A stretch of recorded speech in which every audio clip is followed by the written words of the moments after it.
રોમ રણુજો વાળા પીર પોકરણ વાળા, રોમ રણુજો વાળા પીર પોકરણ વાળા, ધોળા ગોડલીએ બાબા દર્શન આપજો, ધોળા ગોડલીએ બાબા દર્શન આપજો, એ રોમા રણુજે જતા રે હામા આવજો.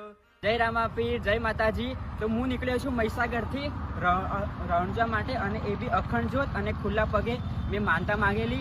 અને આજે મારી યાત્રાના 4 દિવસ થઈ ગયા છે. આજે હું માલપુરથી નીકળી અને આજની નાઇટ મારે થવાની છે મોડાસાની અંદર. તો મને છે ને બધા જ કોમેન્ટ કરીને કહેતા કે ગોપુભાઈ તમારી આટલી મોટી લાંબી યાત્રા છે ને, તો વચ્ચે મતલબ વર્ષમાં તમને ગોડાના દર્શન તો જરૂર થશે. અને આજે મને જો ધોળા ગોડાના દર્શન થઈ ગયા છે. કંઈ નહીં ગાઈસ, તમારી જોડે થોડોક ટાઈમ હોય ને તો કમેન્ટમાં જય રામાપીર લખી દેજો. એ રોમા રણુજે જતા રે હો